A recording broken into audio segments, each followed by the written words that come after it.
Alfonso, buenas tardes. Buenas tardes. Buenas noches. Contento, ¿no? Sí, muy contento. Y sobre todo, mira, hay una cosa que me ha llegado al alma, y es que ha tenido la noticia del premio Raimundo Saporta, ha tenido mucha repercusión entre los medios malagueños. Yo le tengo un especial cariño a todos porque con ellos me veo en el palco constantemente de Unicaja y tengo amistad con todos, pero no sabía que me querían tanto y la verdad es que estoy emocionado de pensar que chicos tan excelentes, tan buenos profesionales, que conocen tan bien, no solo escribiendo, sino también conociendo el juego de baloncesto, pues la verdad estoy encantado de que me hayan llamado todos, me han entrevistado, en fin, estoy encantado. Yo quiero dar las gracias a todos los medios, a los amigos del palco de prensa y de radio de Unicaja, de Martín Carpena, porque, hombre, ha sido una atención que francamente yo no me esperaba. Veo que vienes con tu maleta llena de recuerdos, entramos y allí nos cuentas, ¿vale? De acuerdo. Alfonso Queipo de Llano, abogado y empresario, nacido en Málaga en 1937, es uno de los padres del baloncesto local y figura clave en el desembarco de Unicaja en este deporte. Primero como jugador, luego como entrenador, después como directivo y al final como comentarista en distintos medios de comunicación, siempre ha estado presente en el desarrollo del baloncesto en la ciudad desde 1950. Pero su trabajo también se extiende a nivel nacional y fue uno de los fundadores de la Asociación de Club de Baloncesto, la ACB, en 1981. Ahora, con el reconocimiento de la Asociación Española de Entrenadores de Baloncesto y la entrega del premio Raimundo Saporta, le pone la guinda a toda una vida dedicada al deporte de la canasta. Nadie puede dudar que el baloncesto en Málaga lleva el ADN de Alfonso Queipo de Llano. Yo a los 77 años que tengo no podía pensar que me iban a dar semejante título, porque, bueno, o premio, porque la Asociación de Entrenadores Españoles de Baloncesto tiene a mucha gente a la que premiar. Fíjate tú, tantos años, tantos grandes entrenadores, tantos grandes directivos, tantas personas importantes del baloncesto español.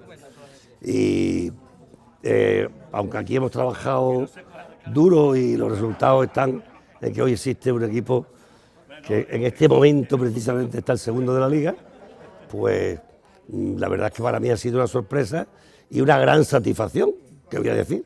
En el año 61, un señor que era un gran entrenador catalán, se llama Fernando Fontfenol, fue el que empezó a intentar que hubiera cursos de baloncesto para que fuéramos en las provincias pues aprendiendo la técnica del baloncesto, que entonces se jugaba de aquella manera, ¿no? Como cada cual como podía. Se tiraba con dos manos, etcétera. Y entonces él creó, en relación con las federaciones de baloncesto, las provinciales, creó un colegio de preparadores, del cual me hicieron a mí presidente o delegado del colegio de aquí de Málaga, e inició un curso por correspondencia. Fue un curso muy interesante porque él mandaba los fascículos y después, al cabo del mes, pues tenías que contestar a una serie de preguntas a título de examen.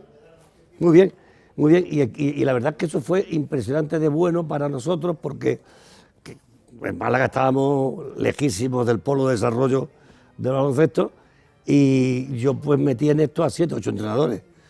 Nosotros tuvimos una entrada muy interesante en Málaga, que fue la de un hombre, se llamó Pepe Villano, todavía se llama Pepe Villano, vive en Marbella, que venía de Argentina. Curiosamente, en Argentina el baloncesto estaba mucho más desarrollado que en España en aquellos tiempos.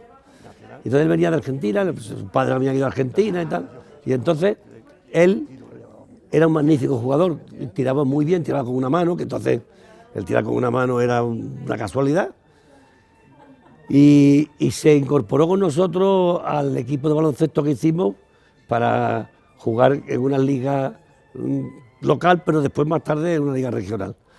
Después, ya digo, este Pepe Diano nos hizo avanzar mucho en la técnica del juego y era compañero, pero al mismo tiempo en técnica individual aprendimos mucho de él. Otra cosa que fue muy importante fue la aparición aquí en España, en Madrid, en una librería deportiva que había, pues empezaron a aparecer la revista Stadium de Argentina. Esa revista Stadium hablaba de varios deportes y entre ellos de baloncesto, pero tenía relación con el baloncesto americano de universidades, de élite. Y bueno, fue muy interesante porque comprábamos la revista, veíamos cómo se trabajaba en Estados Unidos, en técnica individual, hasta que llegó Antonio Miguel ya con sus viajes a Estados Unidos y trayendo tácticas y tal. Aquello fue, y así fuimos mejorando nuestra técnica, ¿no? Mejorando. Cuando yo terminé el bachillerato con 16 años, pues me fui a Madrid. Aquí había jugado hasta ahora de esta manera también. Y en Madrid ya tuve la suerte de conocer a amigos que eran buenos jugadores de lo que se llamaba entonces Primera División. España estaba dividida por Castilla, Cataluña, Galicia. Andalucía no existía en ese mundo. Y entonces pues se hacían las competiciones de cada región y después de cada región había competiciones Castilla-Cataluña. Entonces era muy interesante. Yo tengo incluso tengo, digamos que una especie de actas de los partidos que se jugaban entre Castilla y Cataluña con jugadores como Kucharski, como Hernández, con una serie de jugadores antiguos, Canals, bueno, gente, y en el Madrid igual, los hermanos Martínez, todo. Bueno, yo tengo, entonces era impresionante porque se jugaba en el Frontón Fiesta Alegre de Madrid. Frontón Fiesta Alegre se montó se jugaban las competiciones de Castilla y era muy bonito. Vamos, entonces ahí aprendíamos lo indecible. Yo jugaba a través de unos amigos, pues, y mi hermano jugó en Primera División en Madrid, mi hermano Alfredo. Yo jugaba en el colegio Ateneo. Yo en Madrid había aprendido muchísimo, porque yo salía de jugar mi partido y me iba corriendo al campo del Estudiante, que era un campo descubierto, y allí jugaban pues Estudiantes con los equipos de primera que había, el Canoe o el Real Madrid, o sea, equipos fuertes de aquellos tiempos, y entonces no me perdía ni un partido, ni en el Frontón Fiesta Alegre tampoco. O sea, yo ya iba queriendo ver cómo jugaban los buenos, para entonces seguir aprendiendo. Me introduje también en un grupo de entrenadores de baloncesto, que me enseñaron bastante, y entonces cuando llegué a Málaga fue un fichaje inmediato, amateur como siempre, pero me fui al Colegio Maristas. Yo me llevé a los antiguos compañeros míos que estaban que te he contado antes, ¿no? Pues Pepe Villano, Julio Vida, esta serie de gente, pues vinieron conmigo, y Jaime Farache, que era otro jugador que era alto, procedente de Marruecos, y entonces formamos un equipo que se llamó Ademar de Maristas. El equipo, digamos, senior. Y entrené a los juveniles de Maristas, donde estaban los Fernando Corrales, Arturo Ruiz Melibeo, Eduardo Ruiz Melibeo, Juan y Ramaneda, Quintana, una serie de chicos que eran muy atletas y luego fueron muy buenos jugadores. Vamos, para mí el mejor jugador que ha dado Málaga de todos los tiempos es Fernando Corrales, fíjate. Desde allí, y con la visión de un hombre muy interesante, que era Juan Rodríguez Soto, que fue presidente de la Federación Malagueña y que nos ayudó muchísimo a progresar, pues de allí, con una gestión que se hizo con un sindicalista de Banesto, pues este señor era un hombre muy aficionado al baloncesto y dijo: yo voy a hacer una gestión, voy a hablar con Juan Moreno de Luna a ver si hacemos el equipo de baloncesto del Club Deportivo Málaga. Total, que que él habló a Juan Moreno de Luna y a la directiva, que tenía un hombre maravilloso, que era Paco Miranda, tesorero, un tío fenomenal, pues nos acogieron y entonces yo hice un equipo que fue no solo los que estábamos en Maristas, como además, sino ya se retiraron Villano, Vida, tal, y entonces me traje a todos los que después fuimos del equipo del Club Deportivo Málaga, José Luis Jiménez del Nido, Joaquín Gallardo, Jacinto Castillo, que estaba a caballo entre Maristas y la Universidad Laboral de Córdoba, entonces, y ya con todos esos jugadores hicimos un equipo bastante potente. Apareció por Málaga un entrenador que había sido entrenador de Maristas en Lugo, que era Manolo Jato, y vino a hacer la mili aquí y apareció por allí y lo fiché como entrenador. Aunque me costó la vida, porque resulta que cuando yo era jugador del Club Deportivo Málaga, pero la condición que puso el Málaga para que el equipo estuviera bajo su tutela, y no solo bajo su tutela, sino que se llamara el Club Deportivo Málaga, pues fue que yo fuera directivo del equipo de fútbol. ¿Qué me pasó? Pues que tuve que firmar letras, a la edad de 30 años, tuve que firmar letras de, por ejemplo, la de la adquisición de un jugador que tú te acordarás seguramente, Fleitas Miranda, gran jugador, que luego lo fichó el Madrid, pues yo estampé mi firma en aquel papel, sin saber mucho cuáles eran las consecuencias. No, ahora no sería factible. El Málaga ha conseguido una tranquilidad enorme con la dirección técnica que tienen y cómo llevan el club deportivo, en el Málaga Club de Fútbol, y la verdad es que ahora mismo sería un poco un estorbo adquirir a su vez un equipo de baloncesto con los gastos que tiene, ¿no? Con los desplazamientos, todos los gastos que tiene, y hoy sería impensable tener un equipo amateur, tener que ser un equipo profesional, sin duda, vamos.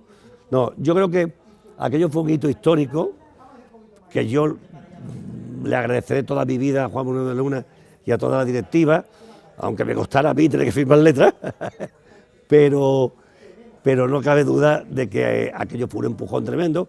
Jugamos unas ligas muy duras porque jugábamos 2 partidos en Valencia y 8 partidos en Barcelona, en Cataluña. O sea, los equipos bajaban una vez aquí, nosotros teníamos que conseguir la economía suficiente para ir a jugar a Valencia y a Barcelona, 10 partidos para nosotros 11. O sea que nosotros nos recorríamos pues Pineda, Manresa, Montgat, Mataró, Calella, todo eso lo recorríamos como agua, vaya. El vínculo con el Málaga se rompe precisamente a través de Antonio Pérez Gascón y Pepe Paterna. Antonio Pérez Gascón y Pepe Paterna, que fíjate que Antonio Pérez Gascón fue después presidente del Club Deportivo Málaga. Se rompe porque Pepe Paterna, que era el presidente de la Federación Malagueña de Baloncesto, un gran presidente, una gran persona, y la persona que más ha ayudado al baloncesto en esta ciudad, desde un cargo como el suyo, pues, y a nosotros, la moral que nos daba era impresionante, era un hombre con mucho carácter.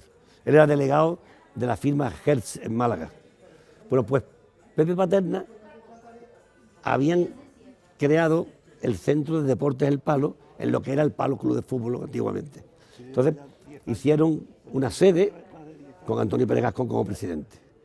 Y entonces a Pepe Paterna se le ocurrió que hiciéramos una cancha allí en el Palo y que montáramos un equipo en el Palo.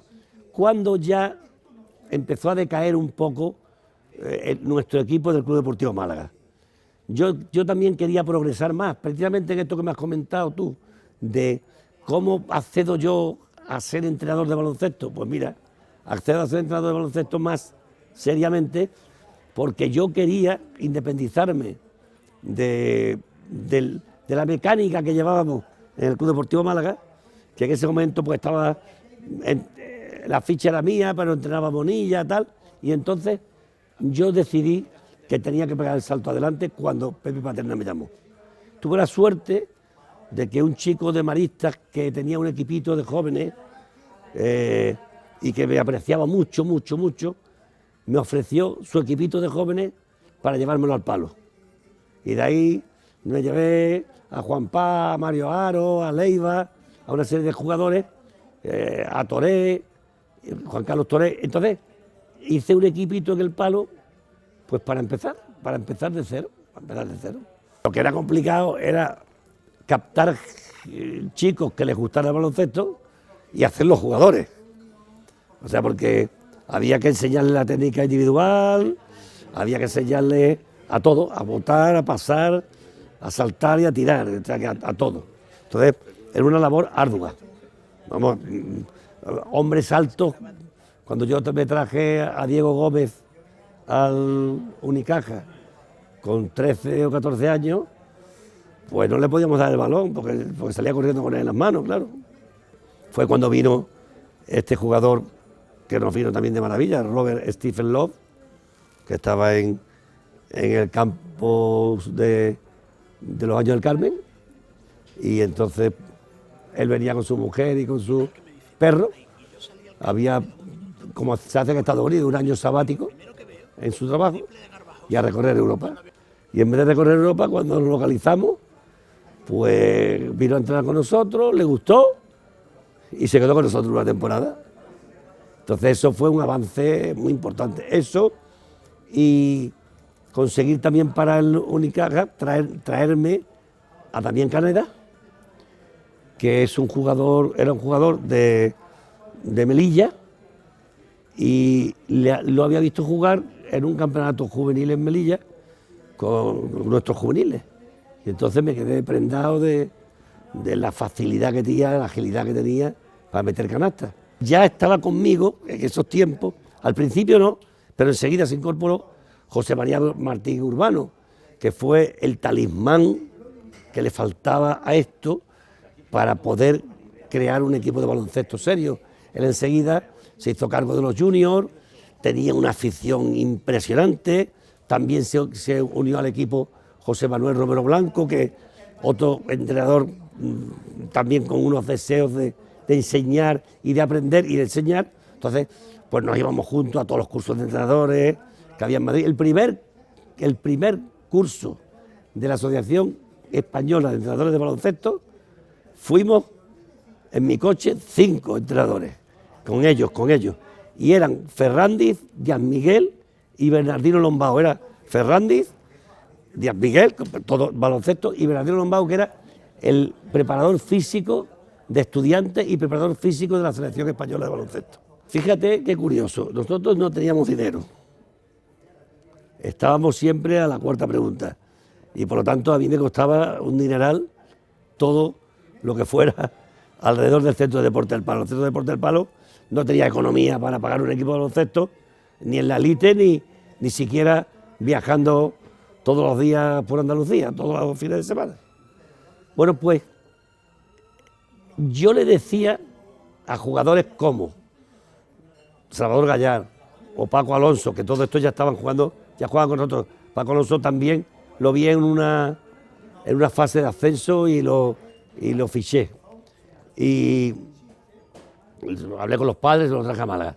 Le decía a Rafael Pozo, que lo fichó Antonio Guadamuro del puerto malagueño, que jugaba de central en el puerto malagueño, de juvenil y tal. Y lo fichó Antonio Guadamuro, se lo trajo y le dijo, tú a jugar a baloncesto. Y entonces Pozo pues se hizo jugador de baloncesto con nosotros. Yo le decía a Pozo, a Diego Gómez, a Paco Alonso y a Salvador Gallar, digo, vosotros no sois jugadores de primera porque no tenemos dinero para estar en primera. El día que lo tengamos, seréis jugadores de primera. Los 4 subieron con el Caja de Ronda a la CB. Esa inyección vino, que es lo que tú me has preguntado, en realidad, porque estando en Guadalajara, donde ahí dimos el golpe de gracia, Guadalajara fue una cancha que nos ofreció Claudio Gallardo para estrenarla. Y es que esa cancha era del colegio, pero nosotros la usufructuábamos. Y entonces en esa cancha hemos jugado partidos memorables, con la cancha llena. Ya era un baloncesto en serio.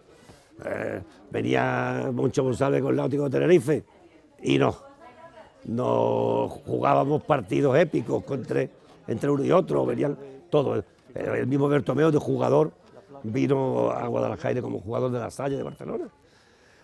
Entonces, claro, en aquel estuvimos unos años muy bonitos, pero llegó un momento en que mi economía y mis ganas de crecer no se vieron compensadas por nadie que nos pudiera ayudar a esos niveles. Hasta que José María Martín Urbano, a través de su cuñado Antonio Galindo, que era un hombre de nivel, dentro de la Caja de Ahorros de Ronda, en una olimpiada que hacía una hermandad que se llamaba Hermandad Sagrada Familia de la Caja de Ronda, pues entonces lo puso en contacto con Paco Moreno, que era el impulsor de toda esa hermandad, el que creó la olimpiada, entonces lo puso en contacto con Paco Moreno, y él ya anteriormente le había vendido 2 abonos a Paco Moreno de los de Guadalajara, cuando jugaba por Guadalajara. Paco Moreno iba de vez en cuando y le gustaba. Y entonces, un día, en medio de aquella olimpiada en la que él asesoró, José María asesoró en el baloncesto, pues le dijo: oye, tenemos el equipo nuestro que podía estar aquí perfectamente.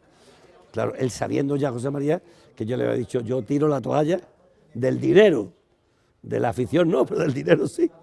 Entonces, a él le pareció interesante, ya José María lo puso en contacto conmigo y con el presidente de la malagueña, de José Paterna.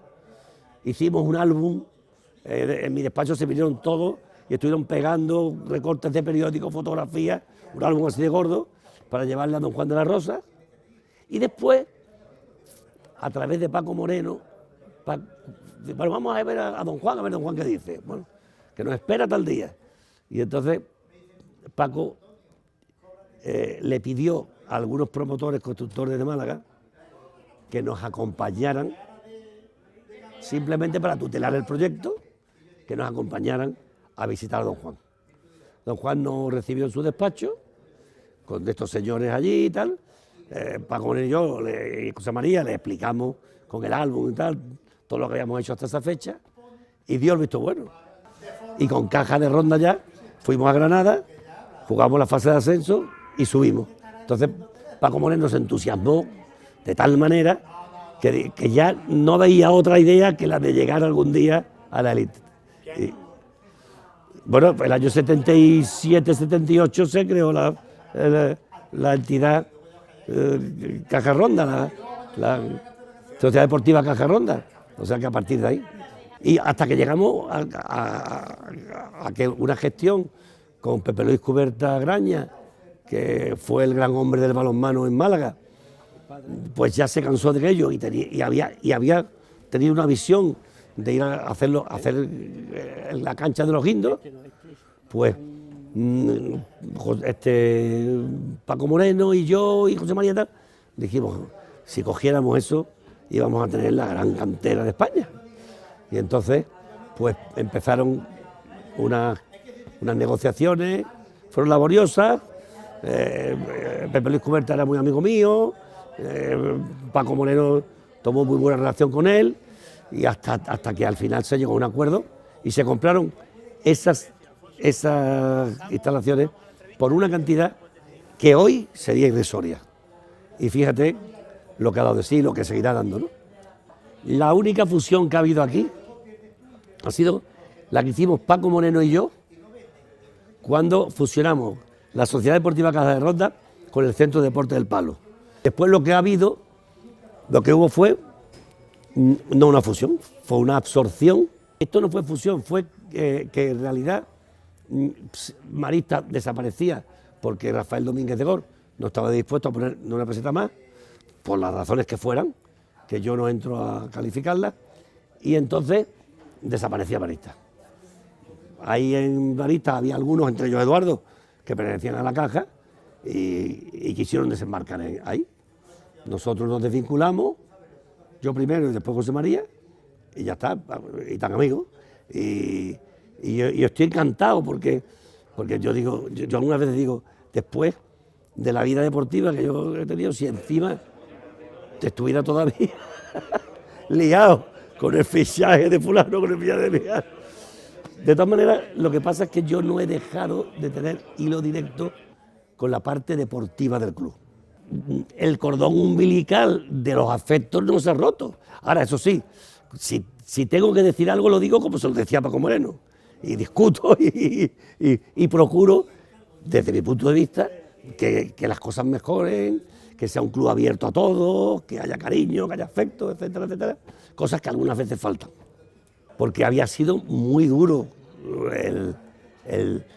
desde los años 50 y tantos hasta esa fecha, había sido muy duro, tantísimos años, de salir de casa un sábado y no aparecer hasta el domingo por la noche o el lunes, y otra vez, y otra vez, y otra vez, la familia, abandonando a la familia, todo por culpa del baloncesto. Y algún día era también el momento de descansar y de ver los toros de la barrera. Es una cosa que agradezco mucho al baloncesto también, además de otras muchas cosas. Por ejemplo, algo que a mi edad tiene una importancia extraordinaria, que es que yo he conocido entrenadores, jugadores, managers, directivos de todo el mundo o de parte del mundo, y después, por supuesto, de toda España, grandísimos, con los que he tenido una amistad extraordinaria. Y fíjate, ahí tengo la foto de la fundación de la ACB, que yo en nombre del Caja de Ronda estuve el día que se fundó la ACB, y seguimos reuniéndonos todos los años, en diciembre, los que fundamos la Asociación del Club de Baloncesto.